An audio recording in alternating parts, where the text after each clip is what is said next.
안녕하세요, 이인철 변호사입니다.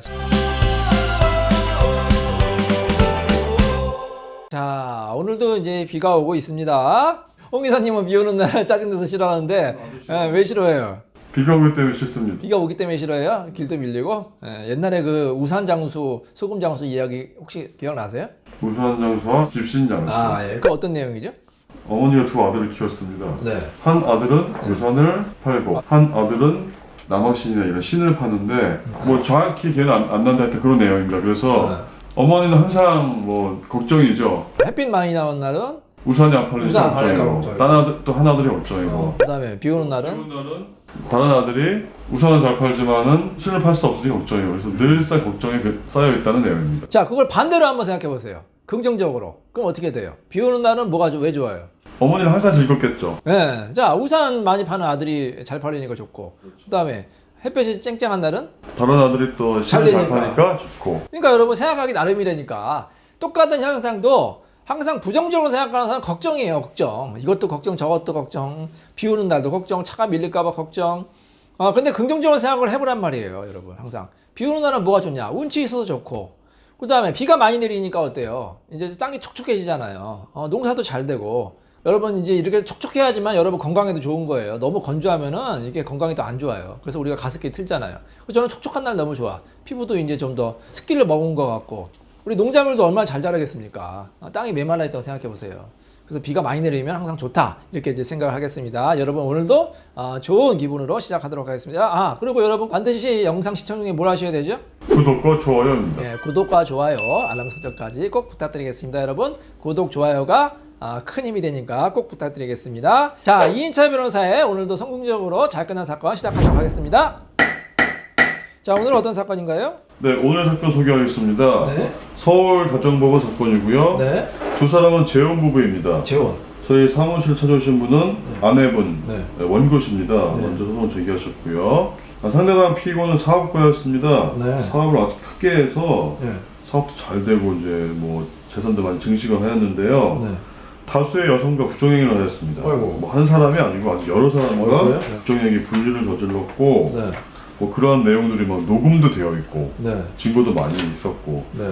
그래서 이제 참지 못한 우리 원고께서 네. 이의를 제기하시고 막 따지시다가 네. 다툼도 많으셨고 몸싸움도 많이 일어나셨습니다. 심지어는 네. 뭐 경찰까지 출동하셨습니다. 네. 그래서 결국에 별거를 하게 되었고요. 네. 이혼 소송 및 재산 분할을 요청하게 되었는데 네. 피고는 이제 자신의 재산들이 특유재산이라고 주장하면서 뭐 많이 줄 수 없다 이렇게 주장했음에도 불구하고 네. 우리 의뢰인께서는 재산 분할을 아주 많이 받고 잘 마무리된 사건입니다. 네, 이것도 실제 사건입니다. 한번 보여드릴게요. 서울가정법원 사건이고 저희가 원고였죠. 상대방 피고, 소송대리인 범부원 리, 담당 변호사 김서연, 이인철, 최지혜. 저희가 이제 3명 이제 드림팀이죠. 드림팀이 이제 총 출동한 그런 사건입니다. 자, 이 사건은 어떻게 됐느냐? 원고와 피고는 이혼을 하고 원고의 위자료는 이제 인정이 안 됐네요. 재산 분할이 많이 나왔거든요. 재산 분할이 얼마예요 이게? 약 30억 원 정도가 나온 그런 사건입니다. 굉장히 이제 많이 나온 금액입니다. 자, 이 사건은 저희가 이제 쉽지가 않았어요. 이제 굉장히 피고가 이제 재력가였기 때문에 아주 또 유명한 변호사, 또 이혼 분야에서 아주 유명한 변호사를 선임을 했고요. 상대방도 물론 저희도 유명합니다. 자, 그리고 이혼을 안 한다고 했어요. 처음에. 이렇게 재력가 부분인데 이렇게 뭐 치열하게 이제 홍 이사님 말씀하셨잖아요. 외도도 많고 폭력도 있었고 정말로 부부관계 깨졌어요. 별거에서 이제 별거 생활도 길고 근데 가끔 이혼을 안 해준다는 경우가 있어요. 왜 안 해줄까요? 아마도 뭐 재산 분할 때문에 그러지 않을까요? 재산 주기 싫어서? 대부분이 그래요, 여러분. 대부분. 정말로 누가 봐도 이혼해야 될 사건이에요. 폭행, 외도, 뭐 누가 봐도 이혼해야 될 사건이고 아내를 무시하고 본인도 아내랑 살기 싫어해요. 근데 이혼을 안 해주는 경우가 있어요. 자, 그 이유는 여러 가지가 있겠지만 그 중에 하나가 바로 재산 분할 해주기 싫어서 안 해주는 경우가 굉장히 많습니다. 왜냐하면 이혼이 되면 무조건 재산 분할 해줘야 되거든. 근데 이렇게 재산이 많은 경우에는 뭐 재산의 상당 부분을 줘야 되니까 그게 아까운 거예요. 그래서 이혼을 안 해주는 경우가 있어요. 그래서 정말로 치사하죠. 자, 이런 경우에 정말로 원고는 너무나 이제 분통이 터지죠. 이혼도 안 해준다고 하니 얼마나 기가 막히겠습니까? 그동안 자기가 한 거는 생각을 안 하고. 자, 그럴 경우는 어떻게 해야 될까요? 이렇게 상대방이 이혼을 거부했을 경우에는 어떻게 원고가 주장을 해야 될까요? 증거를 대서 뭐 입증을 해야 되겠죠? 그렇죠. 증거가 가장 중요한 거예요. 증거. 뭐 폭행이나 외도의 증거. 근데 만약에 증거가 없으면 어떻게 될까요? 증거 없으면 이게 쉽지 않죠. 증거 없으면 뭐 정말 이혼이 기각이 될 수가 있어요. 예, 그렇죠. 증거 굉장히 중요하죠. 그럼 어떻게 돼요? 그냥 이혼도 안 되면 재산 분할도 당연히 안 되겠죠. 안 되겠죠. 그게 우리나라 문제예요. 이런 부부가 있는데 증거가 없다고 이혼을 기각시키고 재산 분할 안 주면 어떡하냐면 그럼 둘이 잘 살 수 있어요? 소송까지 했는데? 어차피 소송했다는 거는 이제 둘 사이는 깨졌어요. 깨졌다고. 이미 깨졌고 별거도 오래됐는데 어떻게 다시 살아요? 집에도 못 들어가고.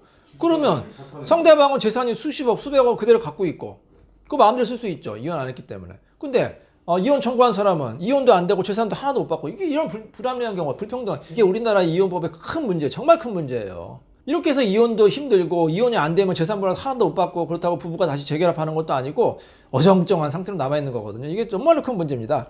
그래서 제가 수차례 주장했잖아요. 이거 유책주의가 아니라 파탄주의를 적용해야 된다. 그래서 이혼을 좀 쉽게 만들고 재산 분할도 좀 쉽게 인정을 해야 된다. 제가 이제 누누이 강조하고 있는데 아직까지 법이 파탄주의로 완벽하게 바꾸지 않은 것 같습니다. 안타까워요. 자, 근데 이 사건은 이제 다행히 이제 저희가 잘 코치를 해드렸죠. 아내분을 잘 이제 상담을 해드려가지고 증거도 어느 정도 확보를 해서 이혼이 될 수가 있었어요. 이혼도 되고 재산이 상당히 많았기 때문에 재산 분할도 약 30억 원, 굉장히 이제 큰 금액을 받은 그런 사건입니다. 말씀하신 대로 상대방은 사업을 하면서 다 자기 힘으로 한 거다. 원래 있던 내 재산이고 내 능력을 한 거기 때문에 못 준다. 그렇게 주장을 했어요. 하지만 법원에서는 혼인기간이 어느 정도 되고 혼인기간도 길고 아내분이 상당히 기여한 게 있기 때문에 재산분할 인정했습니다. 그리고 참고로 이 부분은 재혼부부죠. 네. 근데 이런 게 좀 있어요. 재산분할할 때 물론 그러면 되는 게 아닌데 약간 실무에서는 이 재혼부부와 그렇지 않고 처음부터 결혼 생활해가지고 재산이 많이 생긴 경우 재산분할의 기여도가 약간 달라요. 자, 초혼해가지고 뭐 30년 산 부부가 재산분할 많이 받을까요? 재혼해가지고 한 10년 정도 산 부부가 재산분할 많이 받을까요? 초혼의 부부가 많이 받겠죠. 초혼 부부가 많이 받아요. 혼인기간도 길겠지만 혼인기간이 같다고 하더라도 초혼의 경우에 약간 재산분할 기여도가 높게 인정되는 경우가 있는 것 같아. 그 왜 그럴까요? 아무래도 재혼이면은 네. 재혼 전과 재혼 후의 재산 형성에 대해서 상대방이 주장할 거 아닙니까? 네. 이거는 재혼 전이기 때문에 기여도를 많이 인정할 수 없다. 그런 부분 때문에 그럴 것 같습니다. 물론 그렇죠. 이제 보통 이제 초혼부터 하면은 이제 뭐라 그럴까 이제 어렸을 때 무에서 유를 시작한 거 아닙니까? 재산 하나도 없는 상태에서 이제 부부가 같이 열심히 뭐 20년 30년 고생해서 재산을 읽었고 애도 낳고 그렇기 때문에 뭐 재산 분할 거의 40에서 50% 인정이 되는데 근데 재혼의 경우에는 재혼 전에 어느 정도 재산이 형성된 경우가 있고 그리고 설령 재혼 후에 재산이 다 생겼다 하더라도 이 사람이 나이가 좀 많은 경우에 재혼하는 경우가 있잖아요. 뭐 이제 20대 30대가 아니라 보통 40대 50대 재혼을 많이 하니까 그때 어느 정도 본인의 능력이 다 형성이 된 거예요. 재산은 비록 재혼 후에 생겼지만 뭐 그 사람이 뭐 인맥이라든지 뭐 어떤 자격증이 있다든지 그래서 이제 재혼의 경우에는 상대방의 기여도가 좀 낮아지고 또 재혼의 경우에는 자녀가 없거나 있어도 이제 뭐 한 명 두 명 많지 않잖아요. 초혼의 경우가 자녀가 많을 가능성이 높잖아요. 다 그런 건 아니지만 그럴 경우에도 법원에서도 재혼의 경우에 자녀가 없으면 또 재산분할 기여도가 약간 줄어드는 경향이 있어요. 근데 저는 이제 개인적으로는 재혼이나 초혼이나 둘 간의 차별을 두면 안 된다 이렇게 생각하거든요. 그죠? 그래서 기여도도 차별을 두지 않고 하는데 아직까지 실무에서는 재혼보단 초혼의 배우자의 기여도를 조금 더 많이 인정하는 것 같습니다. 그래서 이 사건에서도 조금 더 기여도가 많이 인정되면 더 좋았을 텐데 기여도가 조금 아쉽게 나오긴 했지만 그래도 뭐 전체적인 총액을 보면 30억 정도면 재산분할 어느 정도 많이 받은 거니까 괜찮게 나온 사건이라고 생각이 됩니다. 홍 이사님도 만약에 재산이 있는데 뭐 한 60억, 70억 정도 있어요. 근데 이제 배우자가 만약에 재혼을 했어요. 재혼했는데 배우자가 30억 정도 달라고 하면 주고 싶을까요? 안 줍니다. 안 줘요. 왜요? 재혼 전에 네. 형성된 재산인데 제가 네. 왜 줘야 하죠? 네. 사람 마음이 그렇게 될 것 같습니다. 사람 마음이 다 그렇죠. 당연히 돈 주고 싶어 하는 사람 어디 있겠습니까? 이제 많은 분들이 상담하면 그래요. 변호사님, 이제 재산이 있는 사람 쪽에서 뭐 아내건 남편이건 저는요 재산 분할 정말 주기 싫어요. 저 인간 한 거 아무것도 없어요, 진짜. 맨날 놀기만 하고 펑펑 이러면서. 때로는 아내분께서 네? 한 푼도 주셨다고 합니다. 그 대부분 그렇죠. 특히 이제 아내분이 정말 알뜰살뜰하게 모은 경우 있잖아요. 남자가 이제 백수건달하면서 아내가 정말로 정말 알뜰살뜰 모으는 경우가 있거든요. 그 경우에 백수건달 남편이 뭐 도박으로 다 당겨놓고 재산분할 달라고 하는 경우가 있어요. 자, 그 경우에 줘야 될까요, 말아야 될까요? 안 줄 수는 없지만 그래도 우리 입장에서 최대한 조금 주고 싶겠죠. 네. 그래도 줘야 돼요. 저는 말씀드립니다. 이게 이혼법이 있기 때문에 아무리 상대방이 소위 말하는 백수건달을 하더라도 재산분할은 나올 수밖에 없다. 물론 이제 재산분할 기여도를 좀 줄일 수 있겠죠. 상대방이 50% 주장하면 뭐 40%, 뭐 30% 이렇게 줄일 수 있지만 안 줄 수는 없어요. 마찬가지예요. 남편이 정말로 뼈 빠지게 일하고 아내는 맨날 그냥 펑펑 쓰고 다녔다. 호화사치하고 맨날 그냥 뭐 쇼핑만 명품만 사고 다닌다. 그래도 만약에 결혼 생활 뭐 10년 20년 되면 어떻게 돼요? 줘야 됩니다. 그렇게 호화사치한 아내에게도 줘야 돼요. 물론 기여도를 좀 줄일 수 있습니다. 자, 그 경우에 그 기여도 상대방이 맨날 백수건달이다 호화사치했다 어떻게 입증할 수 있을까요? 기여도를 줄이려면. 증거를 대야죠. 증거를 입증해요. 그렇죠. 예를 들어서 아내가 맨날 명품 소치했다 그러면 백화점 카드 명세서표 있잖아요. 거기에 맨날 명품 뭐 화장품 이런 게 쫙 돼 있다 그러면 내는 거예요. 저는 집에 있는 명품 사진, 명품 가방, 뭐 옷, 신발들 사진 찍어오라고 그래요. 그럼 그거 참고자료 내는 겁니다. 보십시오 판사님, 아내가 맨날 이렇게 명품만 사고 맨날 쇼핑만 합니다. 맨날 그냥 피부 마사지나 다니고 그냥 자기 뭐 꾸미는 데만 모든 그 일을 다 합니다. 열성을 다 합니다. 그러면 그 증거를 내는 거예요. 반대로 남편이 맨날 백수건달이고 도박한다 그러면 어떻게 해야 돼요?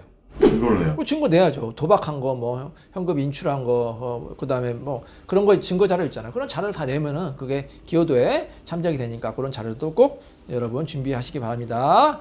자, 아시겠죠, 여러분?